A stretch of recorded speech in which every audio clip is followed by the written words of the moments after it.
నీకు ప్రతిపక్షం కూడా దక్కలేదంటే ఏంటి? నువ్వు దుర్మార్గం చేసావు. నువ్వు తమిళనాడు చూడు, అక్కడ ఒక పార్టీ గెలిచింది, ఇంకో పార్టీకి అపోజిషన్లో ఉంది.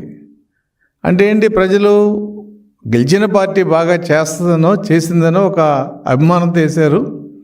రెండో పార్టీకి వీళ్ళు చేయలేదనో లేదంటే సరిగ్గా పరిపాలన లేదనో అపోజిషన్కి ఇచ్చారు. నీ పరిస్థితి ఏంటి? ఇక్కడ నీకు 11 సీట్లు ఇస్తే నువ్వేదో ఎల్కేజీ పిల్లలు స్కూల్కి వెళ్ళేటప్పుడు మారం పెడతారు, ఆ చాక్లెట్ ఇస్తేనే వెళ్తా లేకపోతే వెళ్ళనని.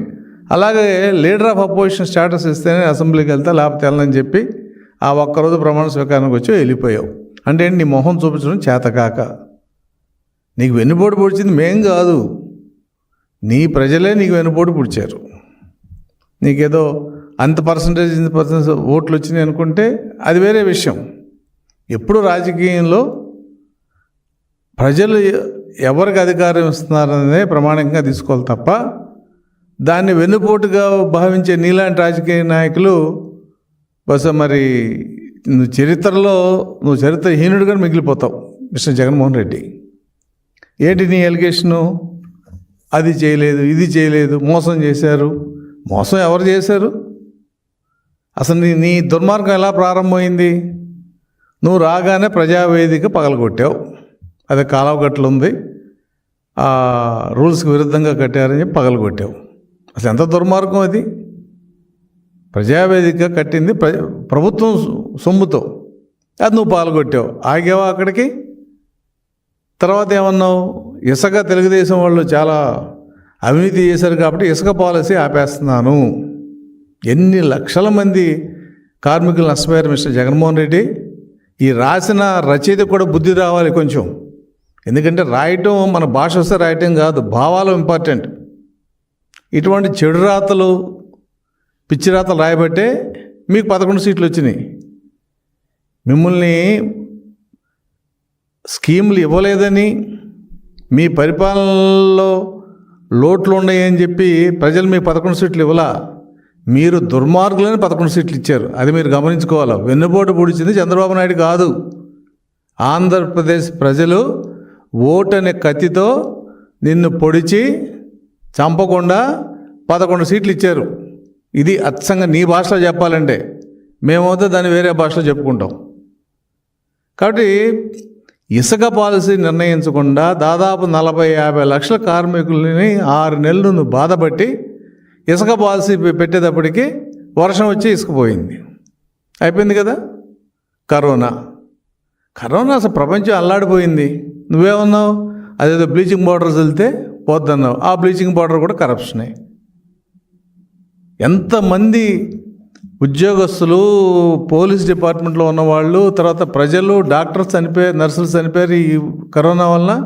నువ్వేమన్నా సహాయం చేసావా?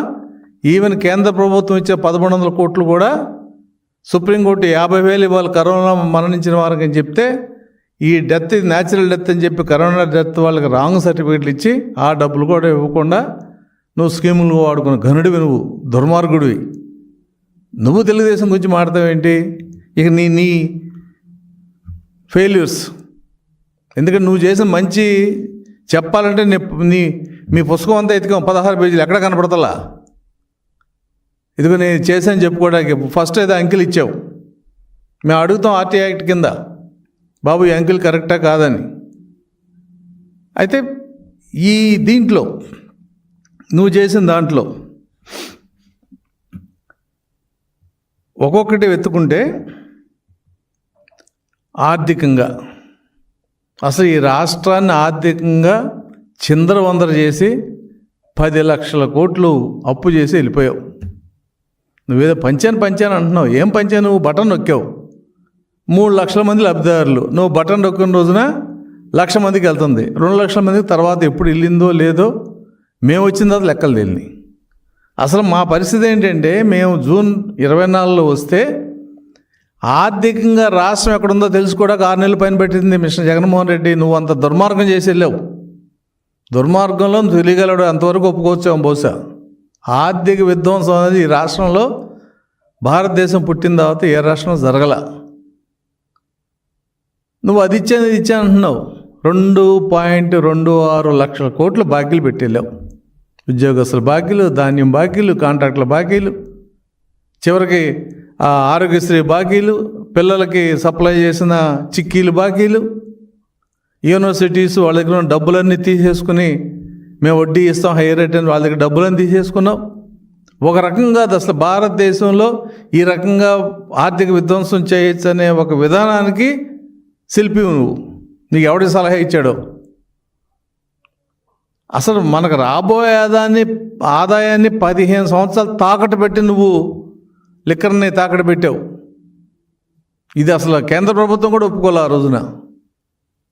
ఇది నువ్వు చేసింది.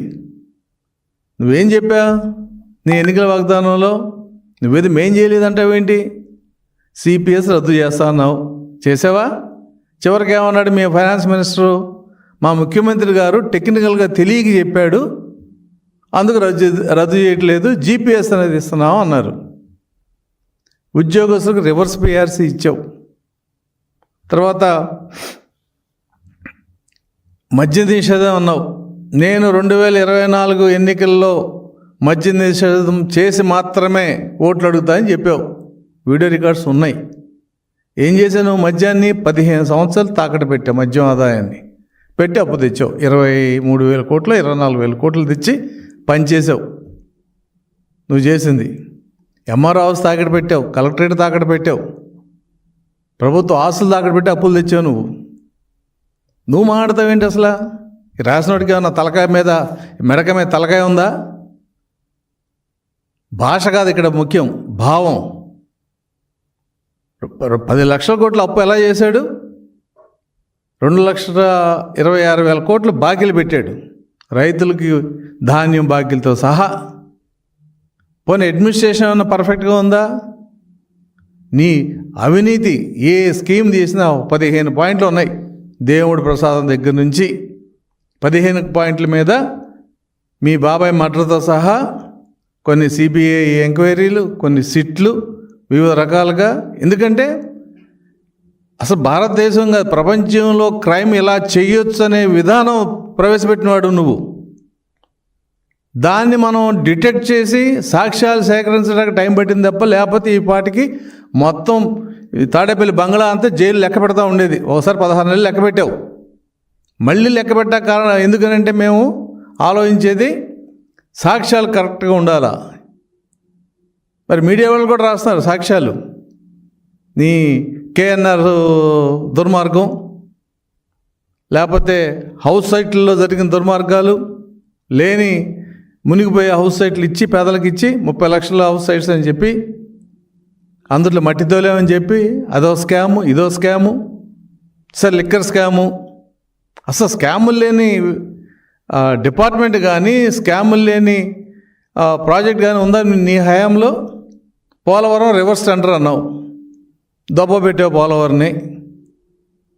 మళ్ళీ డయాఫ్రమ్ వాల్ కట్టాల్సిన పరిస్థితి ఇవాళ. నువ్వు పెట్టిన మినిస్టర్కి అసలు పోలవరంలో డయాఫ్రమ్ వాల్ అంటే తెలియదు. ఇది ఈ రకంగా జరిగింది నీ పరిపాలన అంతా కూడా. పోనీ లా అండ్ ఆర్డర్ అసభ్యంగా ఉందా? National bureau of records crime records ప్రకారం నీ హయాంలో 30,000 మంది ఆడపిల్లలు మిస్ అయ్యారు.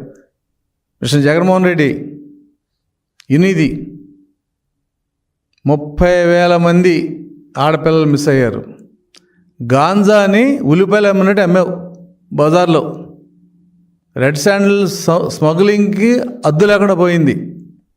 డ్రగ్స్కి ఆంధ్రప్రదేశ్ సెంటర్ అయింది. ఎక్కడెక్కడో ఇంటర్నేషనల్ నుంచి డ్రగ్స్ కంటైనర్స్ అన్నీ విజయవాడ అడ్రస్కి వచ్చిన పరిస్థితి. ఒకటి కాదు, ఏదో ఒకటి జరిగితే గతంలో లాలూ ప్రసాద్ యాదవ్ గారిది గడ్డి స్కామ్ ఉంది. ఏషియన్ గేమ్స్లో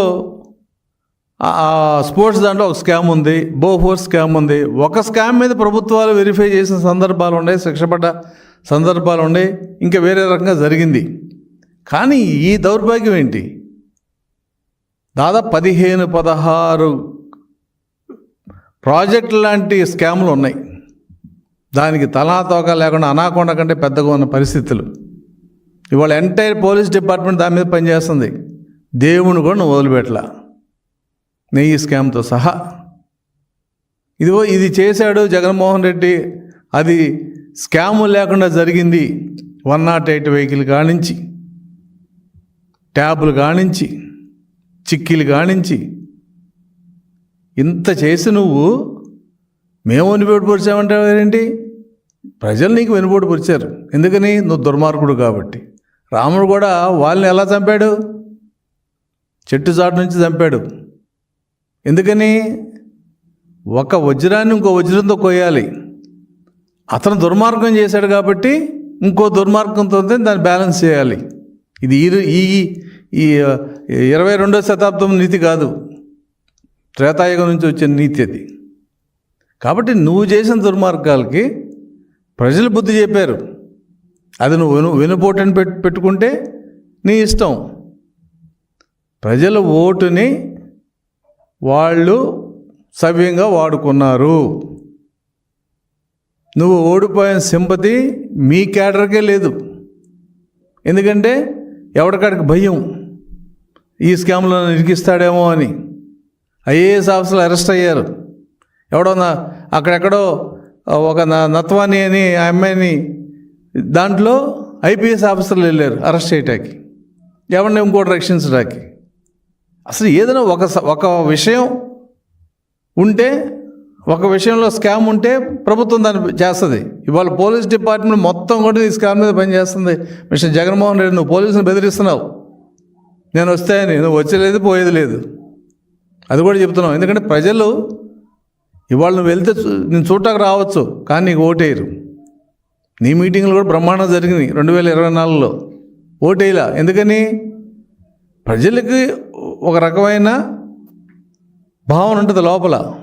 అది ఎలక్షన్ రోజు కూడా చెప్పలా, ఎవరు చెప్పలా. సర్వే రిపోర్ట్లు, నీ సర్వే రిపోర్ట్లు చూసుకున్నావు కదా. నీ సర్వే రిపోర్ట్లో నీకు ఎన్ని సీట్లు వచ్చినాయి, ప్రజలు ఎన్ని సీట్లు ఇచ్చారు.